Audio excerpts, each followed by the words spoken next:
It was a different market. We took an opportunity to go public. It came with a lot of success. We did follow on NASDAQ in 2020, and here we are, 5 years later, post-COVID, which was another incredible phase. Building the company of the future, which is very, very focused on AI advance. It's not uncommon, Krish, to see organizations get so much cost heavy that reverting that engine becomes very disruptive. Fortunately, we're always cautious in that regard, and we always maintained a balance between growth creation, product creation, and control of our investments.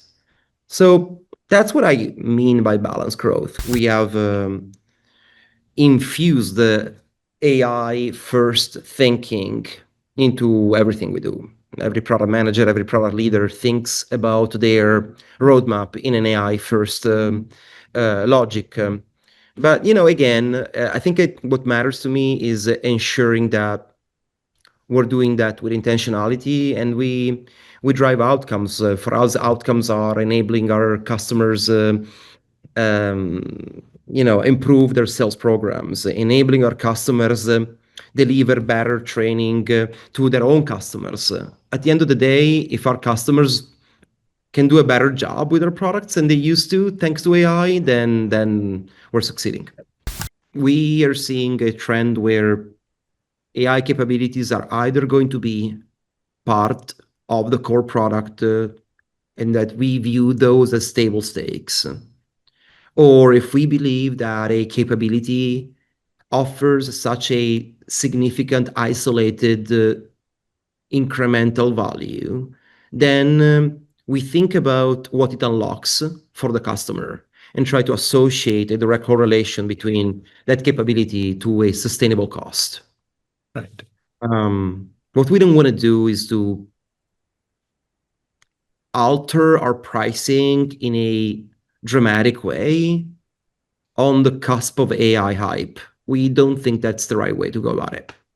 It's also how you go about testing those pricing logics before you deploy them full on, and enable the field to really also understand why we're pricing something in the way we are and how to talk about it.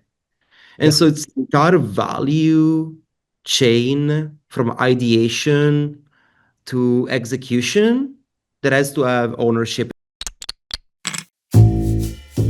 Welcome. This is Second Acts, a podcast where we document how SaaS leaders chart the exacting foundational shifts of scaling up. And I'm your host, Krish Subramanian, co-founder and CEO at ChargeBee. This season, we are diving into AI's all-out enterprise embrace and how that's accelerating second acts everywhere, reshaping software categories, business models, and even teams to meet never-before-seen stakes. Now, on to the episode. This week's guest is Alessio Artuffo, CEO of Docebo, the learning platform used by thousands of enterprises including Amazon, Booking.com, Denny's, and Zoom. Founded in 2005, Docebo has undergone several transformative second acts, from bootstrapping out of Italy for the first 7 years to a $1 billion NASDAQ listing in 2020, to navigating the peaks and valleys of the post-COVID reset, to rebuilding their core with AI. Alessio joined Docebo in its early years and has held nearly every major role in the business: COO, CRO, President, and now CEO, shaping how the company has evolved across product, go-to-market, and public markets over the past 13 plus years. In this conversation, we spoke about the many inflection points on their path to building an enduring business, their deliberate, capital-efficient gene, the shift from being a system of record to a system of intelligence, FedRAMP, SI partnerships, and how Alessio thinks about Docebo's TAM, how methodically they are monetizing AI by rooting it in clear, unarguable value, the architectural choices they have made to sustain their high margin profile as a public company, pursuing balanced growth, and much more. Let's dive in. Alessio, welcome to Second Acts. Thanks so much for doing this. No, thank you for having me. It's exciting. Thank you. So, for the benefit of the listeners, let's start with a bit of context. How do you, first of all, am I pronouncing it right? Docebo, Good right? job. I see you also apply the hand gesture. Yes, Quite, that's the only way I'm quite actually reminding myself to pronounce correctly. I saw the Facebook impressive. video. So, how do you describe Docebo? And who are some of your customers and what problem do you solve for them? For sure. Well, let me take you through a little bit our history. Docebo is a global leader in the market, the learning platform. So what we do essentially is we help organizations train people. And the way we do that is through our platform that allows for the creation of learning material as well as the distribution of learning material. The Chebo has been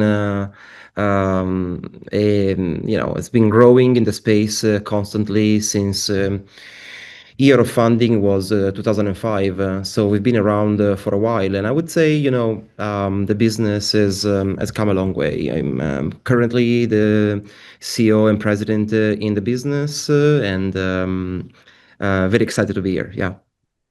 Thank you. Thank you.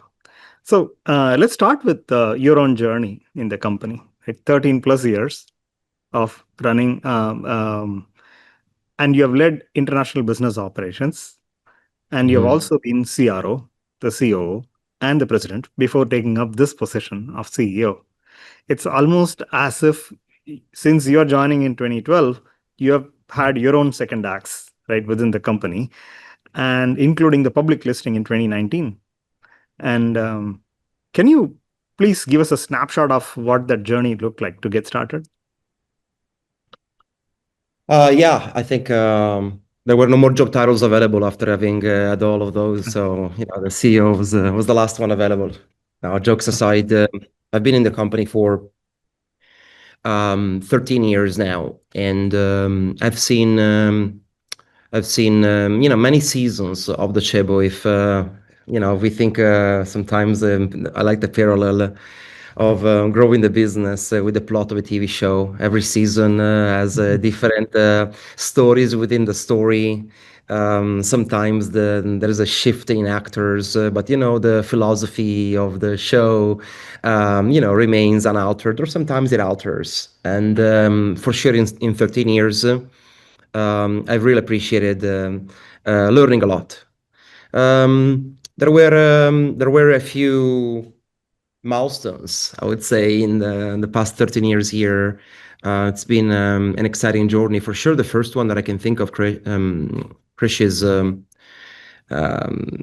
in the early days was, now in the AI era, thinking back to the time in 2012 when we converted the company from a perpetual software on-premise philosophy to SaaS cloud first. Right. That was the first shift. Um, Following that, we prepared the company for its international go-to-market. The business at the time that I joined was domestic market. It was founded in Italy, and hardly had any customer use the product outside of Italy. So it took some preparation. Yep. Um, then another key milestone was our North American setup. And that took a couple of years of investments and tweaking that led us to 2015, 2016, which is when we actually um, successfully completed the investment round within our first North American investor, and then subsequently pursued the trajectory of listing the company in the public markets. That was October 19. And we went public very early. There was an opportunity at the time. The markets were really hot. We were entering, we were in this first, we were living in a zero interest rate world, and it was a different market. we took an opportunity to go public. It came with a lot of success. We did follow on NASDAQ in 2020, and here we are, 5 years later, post-COVID, which was another incredible phase, building the company of the future, which is very, very focused on AI advance. But not only on that, on many other things. Like you said earlier, Krish, there are many layers, and these some just highlights. Yeah. There are so many questions that comes to mind about expanding from Italy to US instead of actually within Europe first, right? And there must have been like plenty of such questions and debates about like why prioritize a particular market. But it looks like you have navigated some of those beautifully to be able to list and get here. Congrats. So super interesting journey. We learned a lot. Thank you. Yeah. So the listing that leads us to the.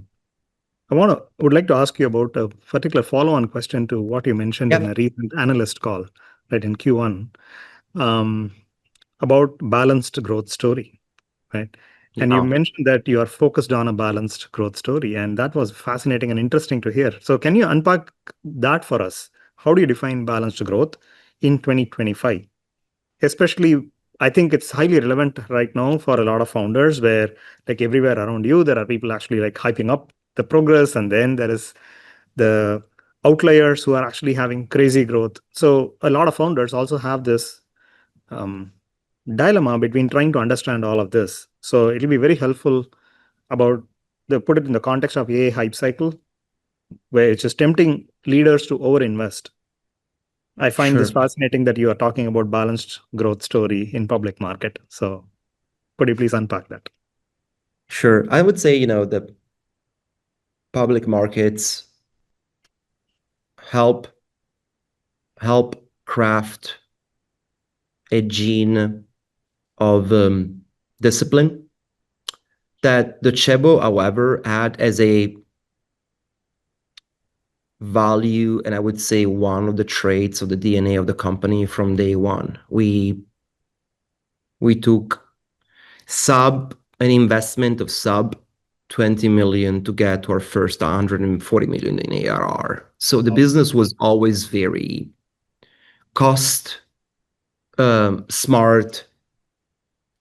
I always like to say frugal, but not cheap. Right. So I think when it comes to thinking about balanced growth, there are different philosophies of growth. Yeah. There are more aggressive ones, there are more balanced ones, and they depend oftentimes not only on the macro, meaning the economical context, but also, the context of the industry that we operate in is very important. The confidence in the investments we're making is another key criteria. You have to have a lot of conviction in the way you invest the money. And for us, I speak a lot about value creation with purpose in the business.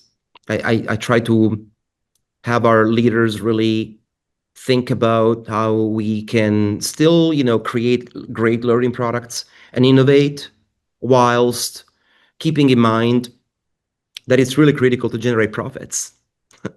And for us, that journey of profitability started back in 2022,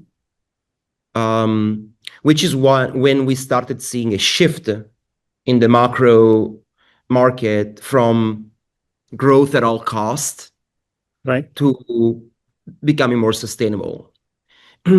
It's not uncommon, Krish, to see organizations get so much cost heavy that reverting that engine becomes very disruptive. Fortunately, we're always cautious in that regard, and we always maintain the balance between growth creation, product creation, and control of our investments. So that's what I mean by balanced growth. Could we be growing at a much higher rate by spending a lot more? It's always a question that gets asked a lot, from the early days to these days where we're a much more mature company. And I do believe that finding that right balance is very important. And I know it's important to our investors that like to see our profitability profile continue to grow, right? Whilst at the same time, not compromising our ability to grow the top line. So that's what we do. Got it. Got it. And at a tactical level, do you see any particular? Can you explain that through? Is there any particular instance in decision making that through this lens that is actually applicable that comes to your mind also as an example? Yeah, I think I don't know that one specific example applies. I think what's helpful is building a gene of prioritization in the business and being really intentional about the bets. How Beautiful. many bets can you make and which Mm, bets and why? I right. think as a younger company, I suspect that many other tech CEOs um, would feel that this is a story that many of us went through. As a younger business, you tend to sometimes be attracted to put multiple bets in multiple places. And Right. you have your own convictions, meaning your own vision. But that own vision and conviction sometimes um, is also challenged by customers that want you to go in other directions. And so the dilemmas of product leaders and CEOs in tech companies is always like, what priorities do we pursue? Right. Many in parallel, only select few. I think getting really good at that is half the battle. And we've been working very hard to becoming more and more intentional over time. And that helps, right? That helps profitability, but it also helps focus, I've learned. And it really helps employees in the company, at Docebo specifically, appreciate the strategy behind what we do. Right. So it's a continuous learning process. Beautiful. Beautiful. No, thank you. Thanks for expanding on this. Um, So Docebo, just very much like Zoom and a lot of other enterprise categories, saw like phenomenal adoption during the pandemic. And Yeah. what impact did those 2 years have on your approach to the product narrative? Um, yeah, for sure. So look, for talking about the COVID pandemic era specifically, there's no doubt that at that point market demand was very high, and not only was high because of real demand, it was also what we all learned, what many of us learned. I don't know if I can speak for all, but many of us learned for sure is that the demand was not only inflated on the basis on of enthusiasm or need of the changing and shifting needs of how people were living their life. It also got a little bit um, inflated because companies started to develop theses and forward projections of how things were going to be that ended up not being exactly accurate. Customers of ours, like many other SaaS companies, were doing their real best at estimating what their needs were going to be 1, 2, 3 years from that time. And I think it was a time of hangover. and, That's um, and a time in which, however, growth accelerated and everybody benefited from it in the tech space, not only Docebo, some sectors more, some sectors less. And I think we all got used to it to an extent while that was going on. And when that hangover faded, it took a readjustment, right? And here's in retrospective what I'm really grateful. We never loaded the company with an infrastructure that couldn't be sustained and managed. right. And so As a result, like I said, we were profitable starting in 2022. I know of businesses that loaded up the organization with cost for growth at all costs. And when you do that, it gets hard, right? To like right size the company, you have to make some really tough decisions. And so I think across the board, there was in a very challenging macro society wise, everybody, we were all locked in, and we were all trying to figure out um, how long this would take to get out of it. I think we all got out of it stronger, and our businesses, the ones that had real value continue to thrive. Right. Yeah. That leads us to the current AI transformation. Right. Yeah. And you wrote about how you didn't just bolt AI onto an old-fashioned foundation, but you rebuilt the core. So you have already seen great traction, and you also won 9 Brandon Hall Excellence Awards for your AI learning solutions. Congrats. Can you take us to the very beginning of the of arriving at that realization when you understood that there was no other way but to rebuild the core from the ground up? Yeah. So I think it's such a big topic and one that I'm so passionate about. I will say first, to put things into context, we started investing in our first AI lab back in 2017. Things were not as hot as they were today. And also in terms of technology availability, I do remember vividly that our research labs back then were trying to figure out how to execute certain strategies or certain product capabilities that today, with LLMs at the stage in which they are a lot easier to accomplish.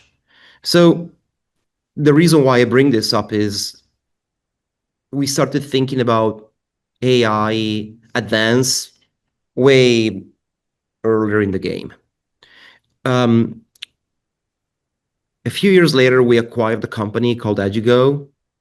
And the reason why we did that, Krish, was recognizing that we needed additional capabilities in the business to really accelerate our AI proficiency and from ideation to creation. So we took a first bet with that acquisition. That Right. dates back about 3 years now.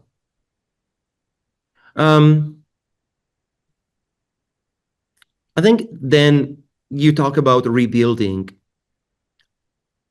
I think the biggest shift that we're seeing is that in our industry, the LMS, the learning platforms, if you think Right. about it, historically, if you ask people about it, they would say they were primarily compliance and administration tools. A learning management system would track who takes a course. It would track when. It would track Yeah. completions. It would track certifications.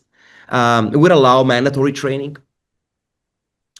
It was in a lot of ways a digital file cabinet for learning.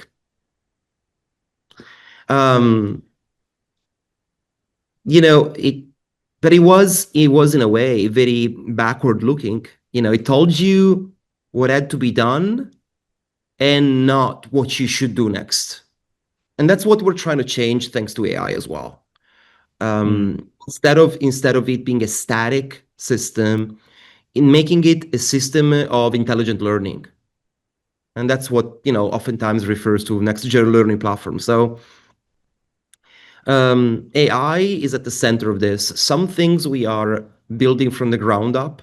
For example, we're doing that with our creator technology.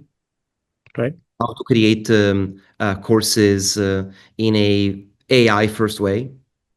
But in general, it's more about personalization, predicting skills needs, driving continuous learning, and connecting learning to outcomes. Because if you don't correlate training with performance, with growth, with retention or customer success, it's only inputs and no outputs. And companies Yeah, these days want outputs. beautiful. It is very deep. I think it clearly shows that you care so much about the real impact of the use of the platform to deliver an outcome for the business. Very nice. Thank you. That's a good Of one. course. Um, so, on a related note, you also talked about, you say, what do you mean when you say you are moving from a system of record, right? I think you just talked about it, which is to Yeah. be a system of intelligence, right? I assume Yeah. this is what you are referring to as the LMS's category as a whole needs to move into a system of Yep. intelligence, right? Okay, got it. And Um, yeah, go ahead, please. no, please go ahead. And is it fair to say that the labs project was a skunk work project on the sidelines initially, and then now it has taken a center stage in transforming the product? Is it a fair way to describe it? I think there's projects that you need to be back to the topic of focus. Hmm. I really like to think about priorities and bets and protect those from the everyday maintenance and or resource, Yeah, uh, resources being challenged because you want to do so many things. So the most innovative things we're doing, we're really protective of those. And I think you defined it, skunk works or similar. I like to think about it as in recognizing that there are parts of the product that are core that we continue to innovate, and there are innovations that are more disruptive, that have a longer term view and a longer term thinking, and being really protective of those, because otherwise, if you don't protect them, they can be challenged in their way of executing. And so right. we do that very intentionally. Beautiful. And these are not just experiments, right? So for your org at scale, you are already delivering this to millions of users at scale across mid-market and enterprise segment. So what does it that entail when most enterprises are still figuring out and plotting AI use case and are often sometimes failing in these first efforts, but as a way of learning? What has helped you drive that type of adoption for multi-use case, multi-product solution? Well, so we have a big benefit of having thousands of customers across multiple industries, and we can work with really bright minds across our customer base to test, validate, and frankly, invalidate certain thoughts that we have. We run constantly product design groups with our customers to take them through ideas that we want to develop, and sometimes the feedback from these customers is it's really critical to form an opinion about how we're going about something. I want to say this because I think building with customers is a lot easier than building in a vacuum. Right. Now, the innovator's dilemma is also one where doing disruptive innovation with customers can also be challenged because customers want progressive improvement. It's harder to deliver a radical improvement in that way. So, but I think that having room for both is really important in a company.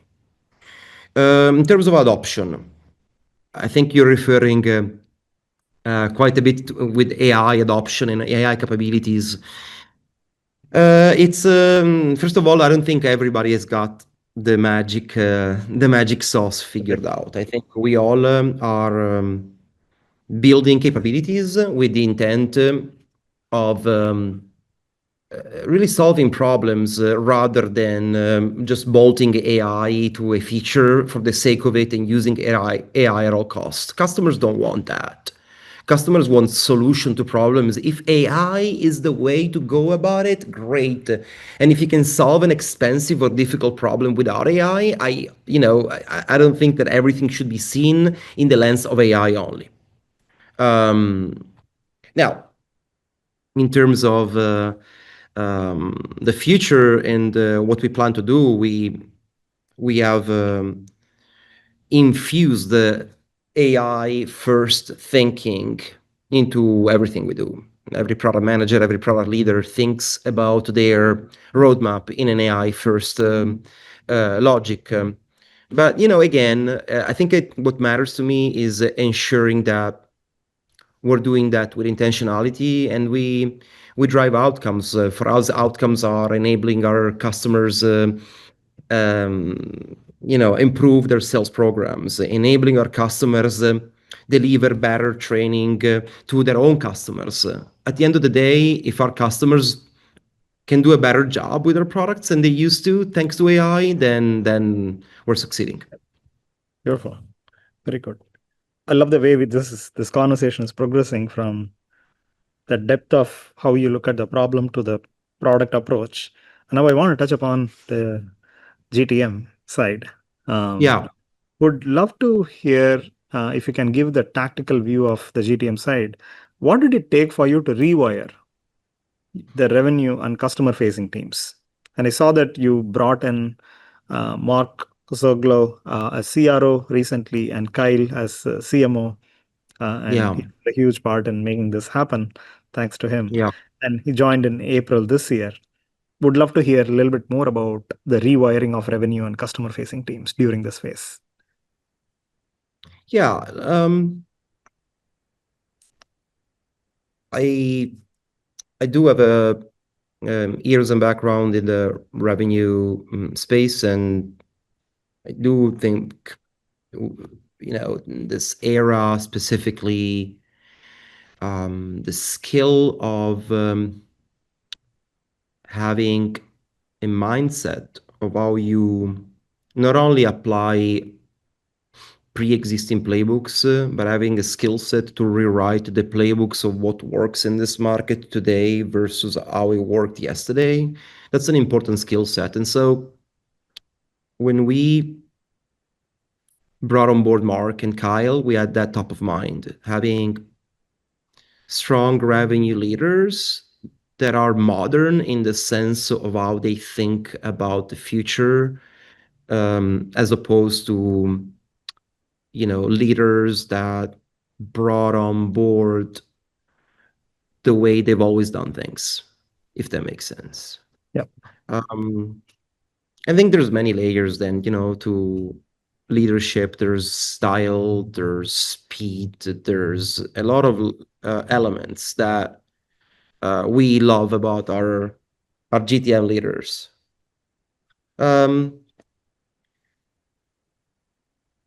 I think in this era, some of the tactics we're thinking about more and more is, we just want to be,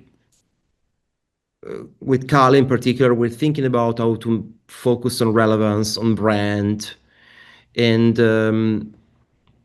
when it comes to demand, a lot is shifting, and for sure we're seeing the AI usage changing the landscape of how demand is captured, but also generated. And so there's a lot of learning. We are really excited about how to go about find new ways, identify new ways of not only communicating but capture markets' attention. There's a lot of work in that area, and we're also exploring new markets. Frankly, not only doing the things we used to do in different ways. Docebo is also being very intentional about new sectors like government, for example, where we didn't have a strong focus until a couple of years ago. Right. And so we're learning not only AI related dynamics, but also new markets dynamics and being intentional in those. Right. And that's the FedRAMP certification deliberately to open up a new TAM, I assume. Yeah, I mean it's FedRAMP is the certification that now puts us in the radar of many millions of investments that get made in the federal markets in learning solutions where the competition was legacy. But it goes And government beyond employees need to be FedRAMP. retrained. Yeah, absolutely. And there's a tremendous focus on skilling and reskilling, given how fast our world is changing. I think it goes far beyond FedRAMP, though. It unlocks our deeper understanding of the government space. Certainly has a federal markets target, but also massive market like state, local, and education that we have just now begun to really tackle, and I think it's going to be an important lever of growth for our company. Right. And when you mentioned about the demand generation and demand capture, and more importantly, the mindset that is needed, I couldn't help but think about something that we are going through, which is last year we started with our own user conference in a couple of Yeah, places. And this year we did that in 7 different cities. But the kind of engagement we are seeing through by going and meeting where the customers are, and then also inviting the prospects to join, um, is almost like establishing a completely new playbook for the company for a new way of doing things, where you are reallocating budget from one program to another one, but trying to learn and apply those new principles to figure out what will work today, not just say, okay, that yeah. has worked in the past, right? Um, as you were explaining this is what's going on in my head about one of the tactical things that we are doing that is similar. But I'm assuming that you may have this at a very different scale in terms of the things that you are doing. That's interesting. I think there's a lot of opportunity across the board. If nothing, AI is making us faster at execution, and it's making us smarter. But I will say also one thing that I haven't said on this call today, and I like to refer to this a lot and share this thinking with a lot of with my management team. We believe that in an era in which everybody has AI, your key differentiator really remains the people that are in your business. Right. And that's frankly an advantage for us at Docebo because that's what we do. We help people unlock value and never stop learning. So I think that people-centric approach tends to get a little bit lost and diluted in the AI first messaging. And I think it's really important to make it about the people as opposed to only make it about the algorithm. Because the algorithm in itself cannot be very smart if the people are not smart. Very true. Very true. And how do you think about TAM expansion in general? Because there is the healthy tension between the focus, the bets, and then continuous efforts needed for TAM expansion. How do you think about general TAM expansion in general, Alessio? Um, Look, we our addressable market is it's very wide. As a company, we're horizontal in nature. We have customers like Amazon in technology space. We have customers in the leaders in the quick service restaurant space, training millions of users, fashion industry, manufacturing. Was just looking at the success that Bridgestone is having with Docebo. I'm just really impressed with the opportunity that exists in our space. So I don't believe we have a TAM challenge. If we have a opportunity is to become more and more and more selective of where we deploy our resources and how to become more educated about which sectors and verticals our product suits the best and can give the best outcomes. Right. So we're in this regard we're very fortunate. And the government space, to give an example, is a great example of that. We spoke about it a minute ago, but this is an underserved space that has very legacy players with outdated technologies serving the needs of um, you know uh, our federal government, which is really the heart, pulsating heart of the country for the states alone. And this issue is, by the way, not an American only one. It's a global one, supporting governments deploy larger skill transformation programs. And we're learning how to do it. We're learning how to do it. So Beautiful. it's going to And be very important. beautiful. And I couldn't help but notice the SI partnerships, right? Especially the likes of Accenture. How do they help you here? Is that something that you've always had, or is it gaining momentum? Well, on SIs, I would say, we have cultivated relationships with the biggest and best um, system integrators in the world, whether it's Deloitte and Accenture being the ones that we've worked with for the past few years.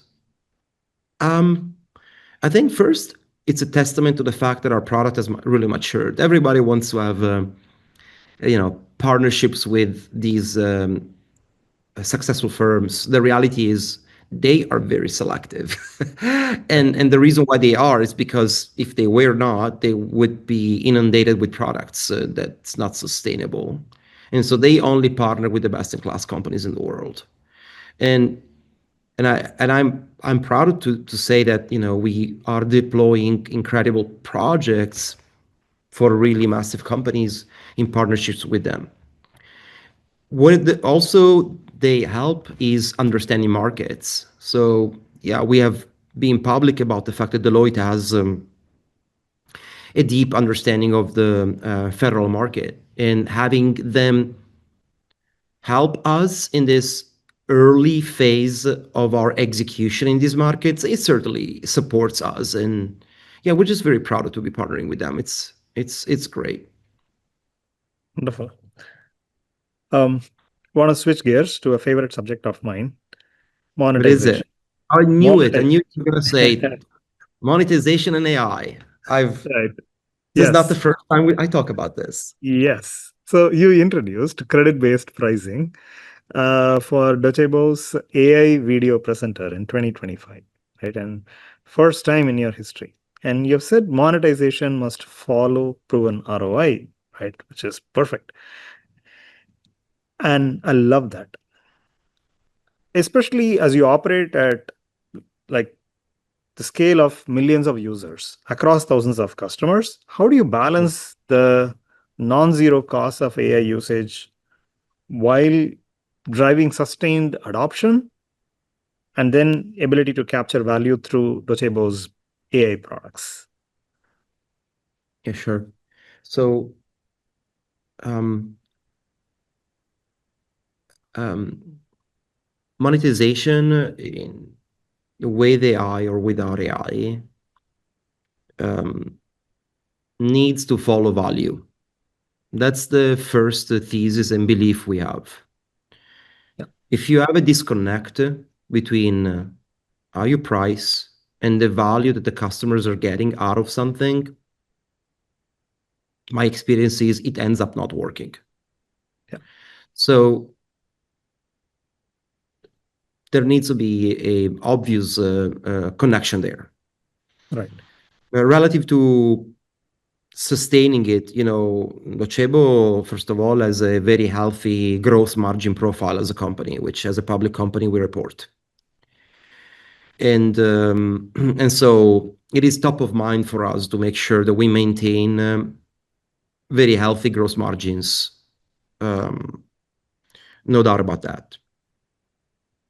I think what we're seeing is a trend in which, yes, it's true, AI doesn't come for free, but we have an AI layer service bus platform that we manage, and we know exactly when customers make certain types of requests or prompting complexities. We know the cost, we know the difference in costs between different LLMs, and we can manage that in very smart ways.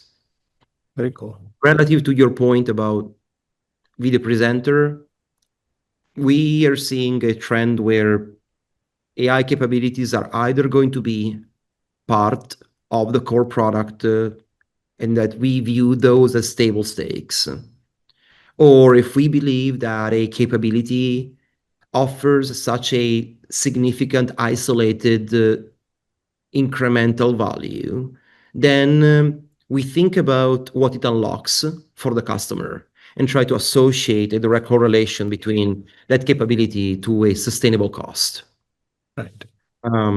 What we don't want to do is to alter our pricing in a dramatic way on the cusp of AI hype. We don't think that's the right way to go about it. Yeah. It's very good. Love that. I love that. The focus is on measuring value delivery, measuring complexity of delivering that value, and then follow that with smarter monetization, right? And in a way that it's sustainable. Beautiful. And honestly, Krish, it's very dynamic and ever evolving. Things are going to change rapidly. The complexity of agents is going to evolve rapidly. We can't predict. Nobody can predict right now how will be in 2 years from now. And so I think it's also recognizing that we live in a moment of transition and being very smart about making incremental decisions and not getting ahead of the game too much. Right. Right. And you also spoke about the role of GTM in all of this, right? Which is our goal is also to optimize for ACV and velocity at the same time. How does your current pricing strategy, especially that has multiple products and use cases, helps you achieve that? One of the things I've learned is that pricing is for sure an art, but it's also a science. And if there was one thing that I would do differently in my growth trajectory at Docebo over the past 13 years, is to think about pricing as a much more strategically from the earlier days than we have. I think this is a common challenge for many tech founders. I've heard this comment many times across the board, but I've really gone deep in pricing later on in our growth journey rather than early on. And like I said before, there's a time for priorities for everything, and pricing is one where we've become much more intentional over the past few years. One of the things that I would say is as you keep on adding capabilities, it's quite common for companies to be tempted to having complexity in the pricing. Lots of SKUs, lots of modules, lots of products. Right. There's a difference between what works on paper and what makes sense for customers. Right. So with a spreadsheet mindset, the pricing decisions can be smart, but with a consumer applied mindset, sometimes that spreadsheet mindset breaks. Yep. You have to leave value on the table. Yeah, exactly right. So we've reworked our pricing strategy by simplifying it and by adopting packages or bundling-based strategies that has a clear non-arguable value between bundles and prices. And we've defined the tiering where, the tier one, there's a series of features and capabilities that are more adapt for mid to low complexity, and then enterprise, I would say, tier that allows our customers to implement much more complex solutions.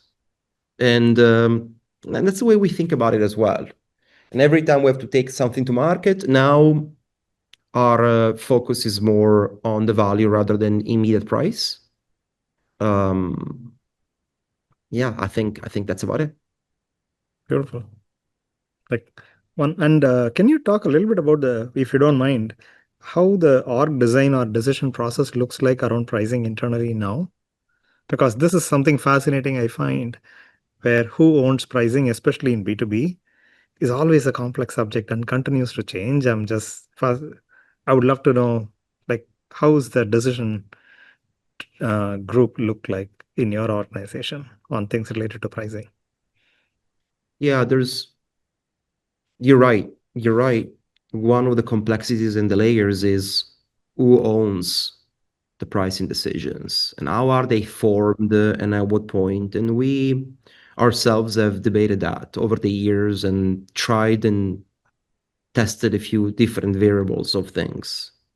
Right, Well, it's easy to say in the early days. In the early days, when resources are very few, those decisions are oftentimes, CEO, CRO led with not a lot of sophistication, but relying primarily on customer feedback and market knowledge, yeah, right? Gut yeah, a lot of got times. yeah, I would say as you mature as a company, you have to evolve from that posture and become much more scientific. First, there's a lot of literature and experts in the market and great consultants that can help in that process and accelerate upskilling. We had to do that. We hired consultants that helped us all level up our understanding of pricing as a science.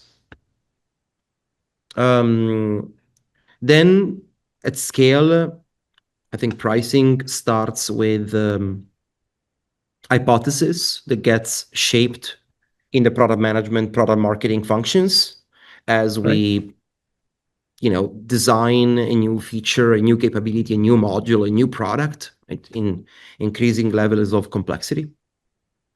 But then there is the operationalization. And mm, I found that that is the hard part. Operationalization means not only the putting it into our systems and configuring the SKUs and having all the order forms ready. That is administrative aspects that are important, but it's not necessarily the most strategic.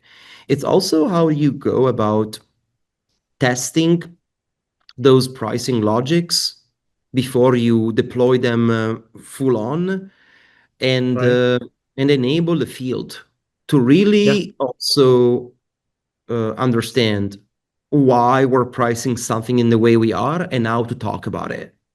And yeah, so it's the entire value chain from ideation to execution that has to have ownership. In our instance, we a couple of years ago we instituted a role of pricing leadership, which runs into our finance group.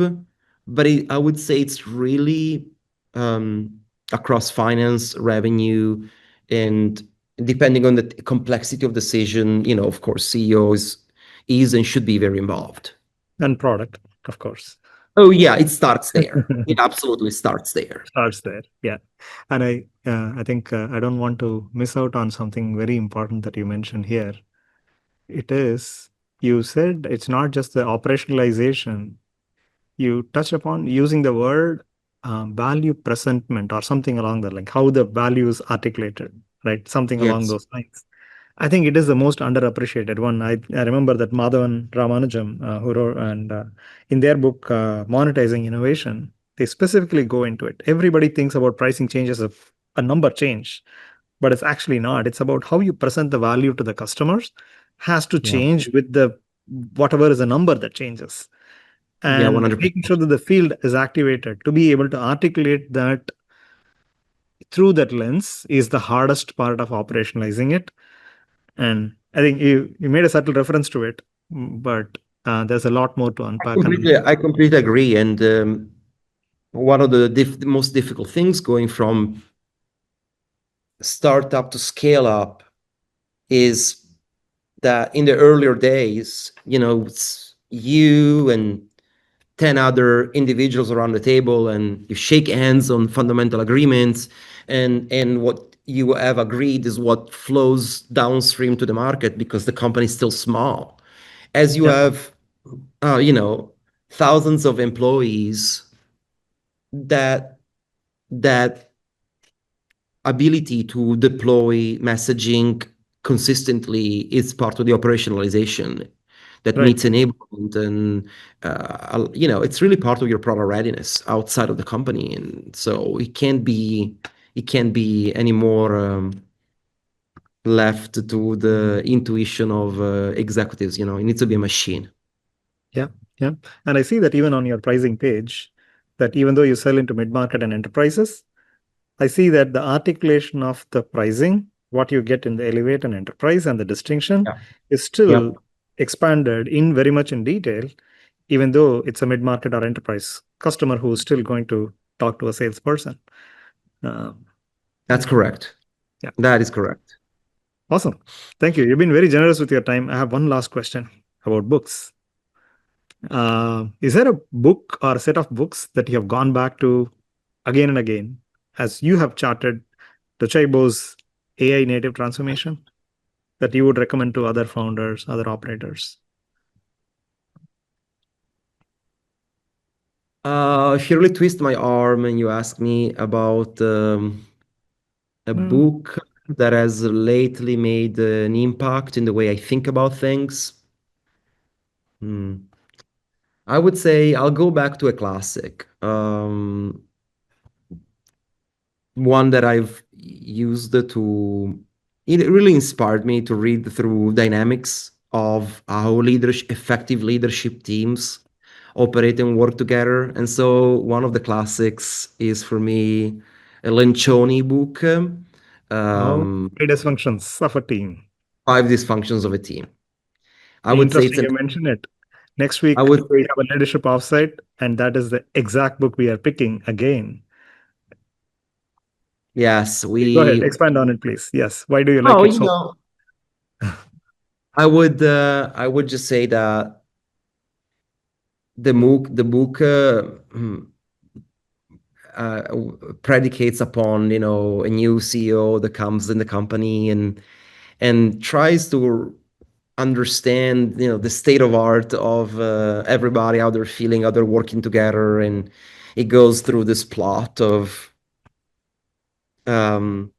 meetings with the different teams and the relationship within the new CEO and how she's understanding what motivates others and how they work together, and really uh, you know indexes a lot on the concept of trust Right. and other important aspects that create a healthy team versus a dysfunctional team. And Yeah. and I think there are some really really good lessons there that can be applied to almost every team. And so I know that it's been very helpful for me to think about how to create a highly functioning organization, and also the type of individuals that make up for a great organization. So Brilliant. yeah, I would pick that one today. Brilliant. Awesome.